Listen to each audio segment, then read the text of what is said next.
سوف نتعرف في هذا المثال على استخدام الأمر sort data لتصنيف وترتيب البيانات. فنقوم أولا بإنشاء قاعدة البيانات database والمتمثلة في الجدول الذي نراه في هذه الصفحة. ثم بعد ذلك نقوم بعمل تصنيف وترتيب لهذه البيانات، حيث أنه من الصعب ترتيب هذه البيانات أثناء إدخالها. ويمكن ترتيب البيانات بأكثر من طريقة. ففي هذا المثال يمكننا ترتيب البيانات باستخدام الاسم الأول first name أو بالاسم الثاني last name أو باستخدام الامتداد extension أو بدلالة القسم department، وأخيرا عن طريق الطلبات orders. كما يمكننا أيضا ترتيب البيانات تصاعديا أو تنازليا، وسوف نقوم في هذا المثال بترتيب بيانات الجدول باستخدام الاسم الأول first name. فنقف بالمؤشر على الخلية التي تحتوي على عنوان البيانات، ونضغط على الرمز sort ascending الخاص بالترتيب التصاعدي من شريط الأدوات standard toolbar، فيتم ترتيب البيانات تصاعديا من الحرف A إلى الحرف Z. وبالضغط على الرمز sort descending الخاص بالترتيب التنازلي سوف يتم ترتيب البيانات ترتيبا تنازليا من الحرف Z إلى الحرف A. كما يمكننا أيضا ترتيب البيانات بفتح القائمة المشغلة data واختيار الأمر sort، فيظهر المربع الحواري sort الذي يحتوي على إمكانيات أكبر لترتيب وتصنيف البيانات. فمن الخانة sort by نختار الافتراض الأول لترتيب البيانات، فنختار الترتيب باستخدام الاسم الأول first name.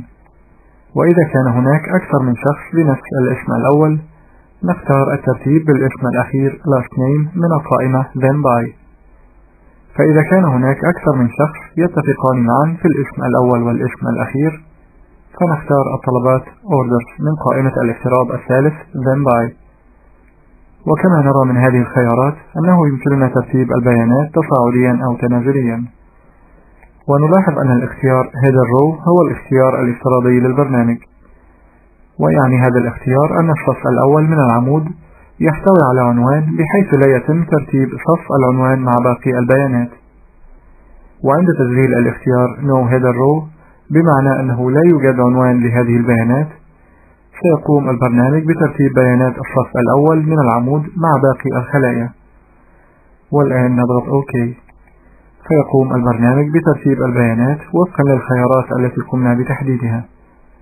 فعند تشابه الاسم الأول سيتم ترتيب البيانات باستخدام الاسم الثاني، وعند تشابه الاسم الأول والثاني سيقوم البرنامج بترتيب البيانات حسب ترتيب الطلبات.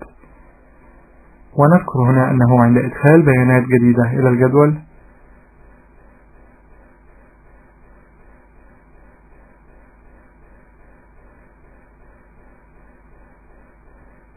يجب إعادة ترتيب هذه البيانات مرة أخرى. فنفتح القائمة المشغلة data ونختار الأمر sort. وكما نرى أن البرنامج يحتفظ بآخر ترتيب تم اختياره على هذا الجدول. فإذا أردنا تغيير ترتيب الجدول نختار أسلوب الترتيب الذي نريده، وإذا أردنا الترتيب باستخدام نفس الطريقة السابقة نضغط OK لإدراج البيانات الجديدة ضمن ترتيب الجدول.